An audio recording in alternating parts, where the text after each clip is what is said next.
कैसा सरारा लहंगा है, ये तो सूट के जैसा है।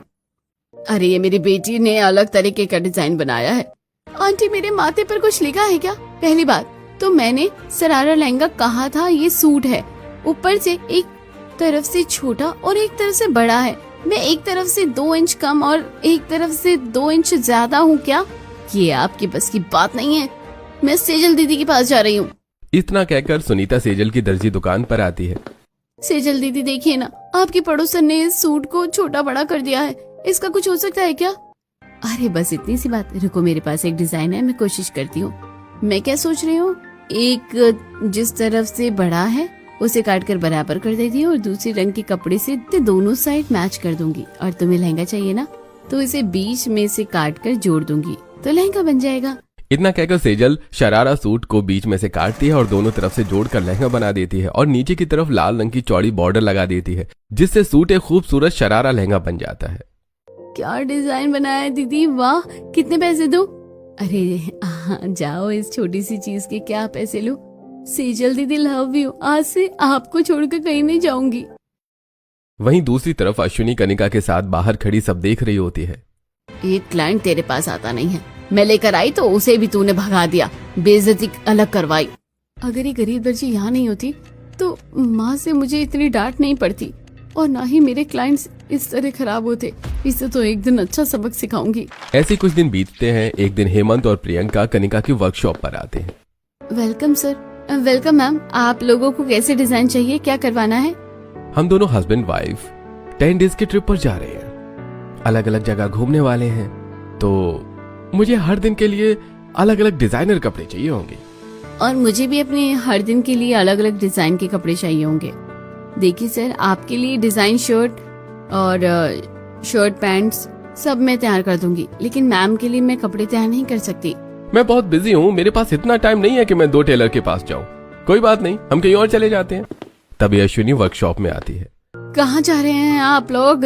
कनिका मशहूर फैशन डिजाइनर है, वो आपकी वाइफ के भी कपड़े डिजाइन कर देगी। पर वो तो मना कर रही है। कनिका बेटी, तू इनके लिए भी डिजाइन करेगी ना? हाँ हाँ, आपके लिए भी ड्रेस डिजाइन कर दूंगी, नो प्रॉब्लम, मैं सब कर दूंगी। देखिए, हम समुद्र किनारे, म्यूजियम, पार्क, डिनर डेट अलग अलग जगह पर जाएंगे, तो उसके हिसाब से सभी के लिए कपड़े तैयार करने हैं। इस तरह अपने कपड़ों का ऑर्डर देकर हेमंत और प्रियंका चले जाते हैं। हेमंत जी के लिए तो मैं समुद्र किनारे के लिए हाफ स्लीव की शर्ट और शॉर्ट्स बना दूंगी, लेकिन प्रियंका मैम के लिए क्या बनाऊं? उनके लिए एक शॉर्ट कुर्ती बना देती हूँ।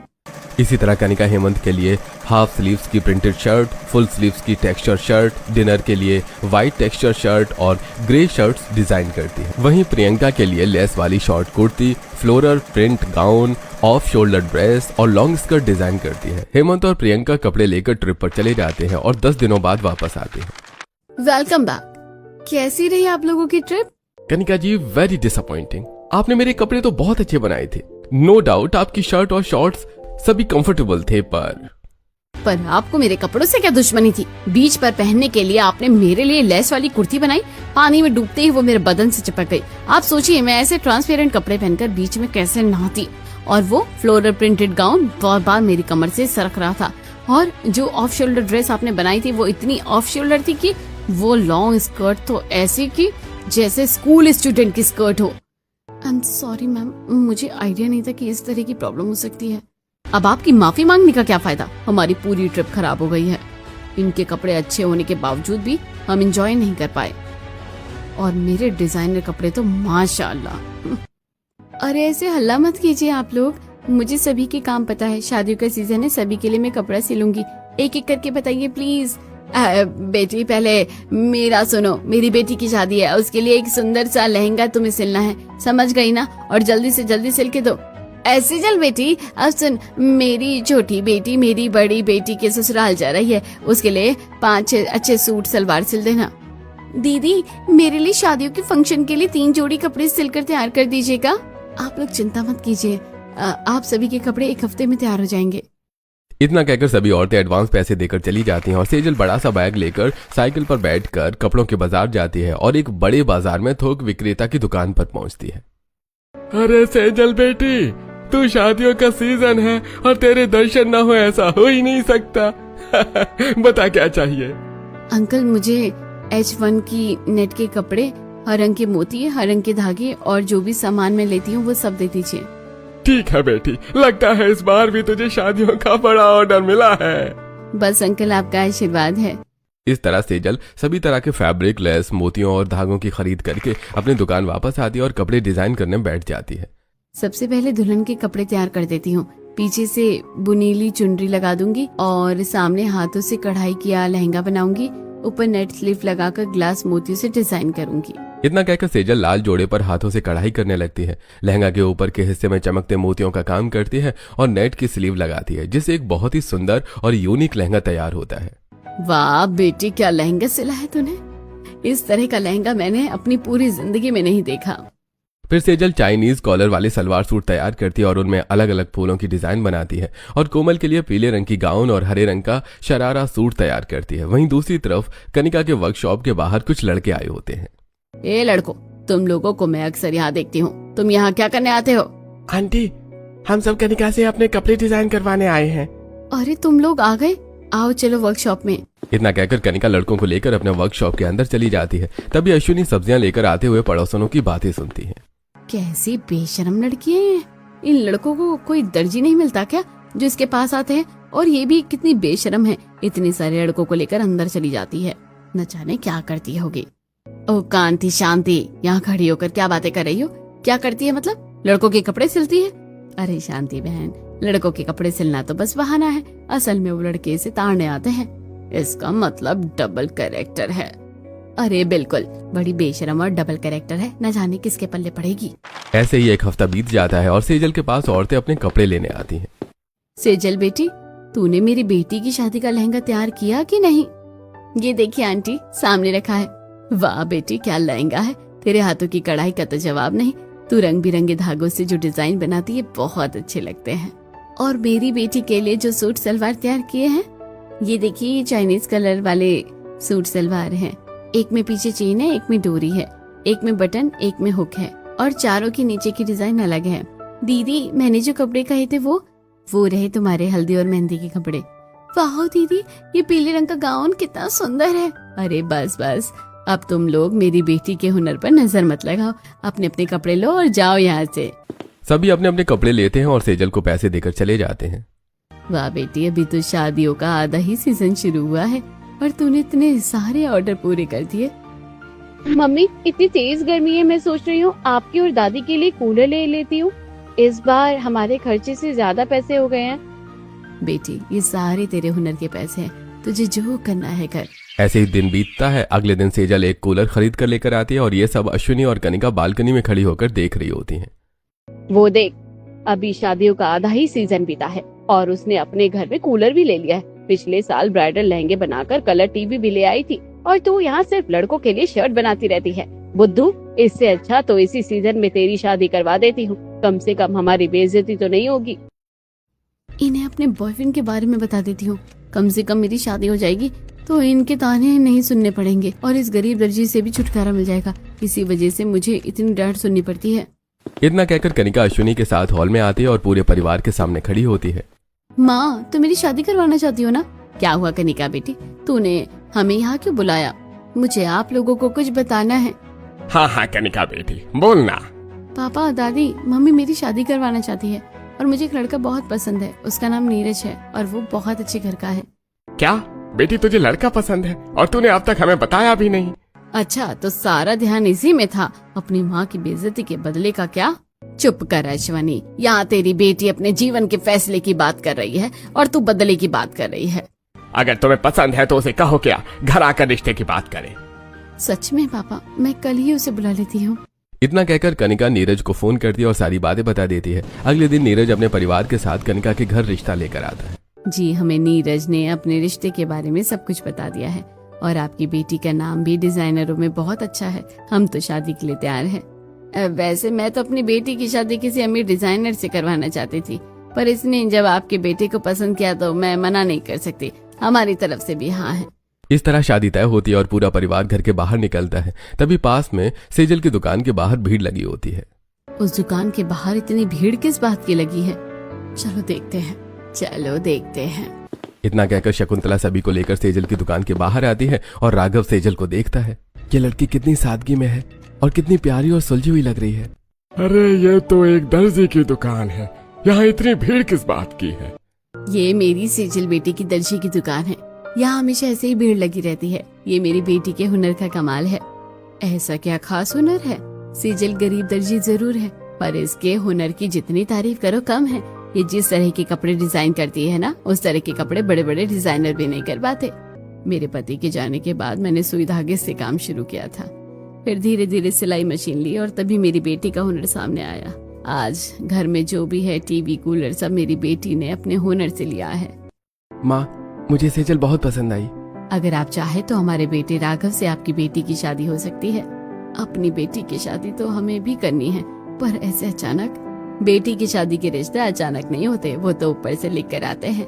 बस हमें हाँ या ना कहना होता है। हाँ कर दे, मेरा पोता बहुत अच्छा है और तेरी बेटी को पहली नजर में ही पसंद कर लिया है। हम वादा करते हैं तेरी बेटी का हुनर कभी दबने नहीं देंगे। शारदा, मुझे ये रिश्ता बहुत अच्छा लग रहा है और पड़ोस की लड़की भी इसी घर जा रही है। दोनों बहनों की तरह रहेंगी। हाँ कर देते हैं। सेजल बेटी, तेरी क्या इच्छा है? माँ, दादी, आपका फैसला ही मेरा आखिरी फैसला होगा। सेजल की बात सुनकर शारदा राघव के साथ सेजल का रिश्ता तय कर देती है। दोनों परिवार मुंह मीठा करते हैं और सेजल की मंगनी करके अपने घर चले जाते हैं। ऐसे कुछ दिन बीतते हैं। एक दिन कनिका नीरज से फोन पर बातें कर रही होती है। हे डार्लिंग, आज पहली बार बिना किसी से छुपे तुमसे बात कर सकती हूँ। वैसे अच्छा ही हुआ कि तुम्हारी माँ तुम पर नाराज हो गई, वरना तुम तो कभी शादी की बात ही नहीं करती। पता है, आज मैं अपनी शादी के लिए शेरवानी लेने जा रहा हूँ। तुम अपनी शादी के लिए लहंगा लेने कब चलोगी? मेरे होते हुए तुम अपने लिए शेरवानी लेने जा रहे हो? क्या तुम्हें मुझसे अच्छा कोई शेरवानी बनाकर दे देगा? मुझे पता है तुम सबसे बेस्ट डिजाइनर हो और तुम्हारी भी तो शादी है। तुम मेरे लिए कपड़े कैसे डिजाइन करोगी? तुम्हारे लिए कपड़े तो मैं ही डिजाइन करूंगी। दिन में शादी की रस्म अटेंड करूंगी और रात में तुम्हारे लिए कपड़े तैयार करूंगी। तुम बस ससुराल वालों को बता देना। कनिका की बात मानकर नीरज सावित्री के पास जाता है। माँ, आप भैया के लिए कपड़े खरीद लीजिए। मेरी शादी के कपड़े तो कनिका खुद ही बनाएगी। अगर ऐसी बात है तो ठीक है, हम सेजल के घर चलते हैं और उसे लेकर शादी के कपड़े खरीदने जाएंगे। इतना कहकर सावित्री और शकुंतला सेजल के घर पहुंचते हैं। आइए बताइए, शादी की तैयारी कैसी चल रही है? अगले हफ्ते की शादी है, बहुत काम है। हम सेजल बेटी को लेने आए हैं, उसके लिए शादी का लहंगा खरीदना है। शादी का लहंगा खरीदना है? जी, आपको सेजल के लिए लहंगा खरीदने की जरूरत नहीं है। सेजल अपनी शादी का लहंगा खुद बना लेगी। वो कनिका बेटी नीरज की शेरवानी बना रही है और सेजल अपनी शादी का जोड़ा बना रही है। अब आधे आधे कपड़े हम कहाँ से खरीदे? अरे बेटी, तेरे हुनर की इतनी तारीफ कर रहे थे और कनिका की कोई तारीफ नहीं कर रहा था, फिर भी वो अपने पति के कपड़े सिल रही है और तू अपने पति के लिए शेरवानी नहीं सिल सकती? मैंने कभी सिली तो नहीं है, पर मैं कोशिश कर सकती हूँ। नहीं बेटी, तुझे कोशिश नहीं, तुझे सिलना ही पड़ेगा। इतना कहकर सावित्री और शकुंतला सेजल के घर से निकलकर अश्विनी के घर पहुंचते हैं। जी कनिका, बेटी ने कहा है कि नीरज की शादी की शेरवानी वो खुद तैयार करेगी और सेजल अपनी शादी का जोड़ा खुद बना रही है। अब हम आधे आधे कपड़े कहाँ से खरीदेंगे? अगर वो अपनी शादी का लहंगा खुद बना रही है तो मेरी बेटी भी अपना लहंगा खुद बना सकती है। बहुत बड़े डिजाइनर है मेरे बेटे। क्यों कनिका? हाँ, क्यों नहीं, मैं अपनी शादी का लहंगा खुद तैयार कर लूंगी। ठीक है, नीरज के कपड़े तैयार करके भिजवा देना और तुम्हारा शादी का जोड़ा हम सीधे शादी में देखेंगे। इतना कहकर सावित्री और शकुंतला अपने घर वापस चले जाते हैं। बेटी, मैंने इज्जत रखने के लिए कह दिया है कि तू राघव की शेरवानी खुद तैयार करेगी, पर तू कर तो लेगी ना? माँ, अब बोल ही दिया है तो मैं पीछे नहीं हटूंगी। पर कल से पूरे दिन शादियों के फंक्शन है, पहले फंक्शन के कपड़े तो बना। दादी, मैं रात फंक्शन के कपड़े बनाऊंगी, ऐसे ही करना पड़ेगा। फिर सेजल अपने हल्दी फंक्शन की ड्रेस सिलने बैठ जाती है। अगले दिन सादे फूल लगे पीली साड़ी में सेजल की हल्दी होती है। वहीं दूसरी तरफ कनिका खरीदे हुए कपड़ों में शादी की रस्में करती है। रात में कनिका अपने वर्कशॉप में आती है। नीरज की शेरवानी तो एक रात में ही तैयार कर दूंगी, पर मैं अपने लिए शादी का लहंगा कैसे बनाऊं? अगर माँ से कहूँ तो नहीं कर पाऊंगी, तो वो कहीं चिढ़कर नीरज और मेरी शादी कैंसिल ना करवा दे। इतना कहकर कनिका अपनी शादी का लहंगा सिलने लगती है। अरे ये लहंगा तो बहुत भारी है, इसे सिलाई मशीन पर रखना कितना मुश्किल है। इसी तरह दिन बीतते हैं। शादी की एक रात पहले कनिका अपना शादी का जोड़ा तैयार कर लेती है और नीरज के लिए चाइनीज कॉलर की क्रॉस कट 3D टेक्सचर वाली शेरवानी तैयार करके उसके घर भिजवा देती है। वहीं दूसरी तरफ सेजल भी राघव के लिए शेरवानी भिजवा देती है। अगले दिन शाम में सेजल लंबी चुनरी वाली बहुत सुंदर जोड़ा पहनकर तैयार होती है। वहीं दूसरी तरफ, अरे सावित्री, नीरज की शेरवानी तो बिल्कुल हटकर है, पर राघव की शेरवानी का कंधा ऊंचा नीचा है। शादी का मुहूर्त निकला जा रहा है, तुरंत सेजल के पास फोन कीजिए। राघव तुरंत सेजल के पास फोन करता है। सेजल, शेरवानी के कंधे छोटे बड़े हो गए हैं, अब मैं शेरवानी कैसे पहनूं? यहाँ तो मैं कुछ नहीं कर सकती, मुझे थोड़ा सोचने का समय दीजिए। माँ, मैंने बिना किसी डिजाइन की शेरवानी सिली, फिर भी उसके कंधे सही से सिल नहीं पाए। बेटी अब क्या करें? माँ, कनिका लड़कों की फैशन डिजाइनर है, उसके पास जरूर कोई एक्स्ट्रा शेरवानी होगी, मैं उससे मांगती हूँ। सेजल कनिका की वर्कशॉप आती है, जहां कनिका अपना लहंगे पहने खड़ी होती है और अश्विनी ने उसके लहंगे को कमर से पकड़ा होता है। अश्विनी आंटी, आपने कनिका की कमर क्यों पकड़ रखी है? तुम यहाँ किस लिए आई हो? कनिका, मैंने राघव के लिए शेरवानी सिली थी, उसके कंधे खराब हो गए हैं, तुम्हारे पास कोई एक्स्ट्रा शेरवानी हो तो दे दो। मैं भी तो अपना लहंगा ठीक से नहीं सिल पाई हूँ, मैं इससे हेल्प ले लेती हूँ। मेरा लहंगा भी कमर से ढीला है और ऊपर बहुत टाइट है, सांस तक नहीं ले पा रही हूँ। तुम मेरी मदद करोगी तो मैं तुम्हारी मदद करूंगी। कनिका, तुझे इसकी मदद लेने की जरूरत नहीं है, मैं अभी तेरे लिए डिजाइनर लहंगा मंगवा देती हूँ। इस गरीब दर्जी की बेटी की शादी तो कैंसिल ही होगी। अश्विनी प्रवीण के पास फोन करती है। प्रवीण, जल्दी से एक ब्राइडल लहंगा भिजवा दो। अश्विनी जी, शादियों का सीजन चल रहा है, एक भी ब्राइडल लहंगा नहीं है, सॉरी। कनिका, तो मुझे शेरवानी मत देना, पर मैं तुम्हारे लिए लहंगा ठीक कर सकती हूँ। तुम तो दिल की बहुत अच्छी हो, मैं बेकार ही तुमसे चिढ़ती थी। मेरे पास बहुत सी शेरवानी है जो तुम्हें पसंद आए, ले लो। कनिका अपने वर्कशॉप से एक शेरवानी सेजल को दे देती है और सेजल कनिका के लहंगे में डोरी लगाकर उसे फिट कर देती है और ऊपर के हिस्से को पीछे से बीचों बीच काट कर डोरी लगा देती है। फिर सेजल, कनिका, राघव और नीरज अपने अपने शादी के जोड़े में मंडप में पहुंचते हैं और दोनों की धूमधाम से शादी होती है।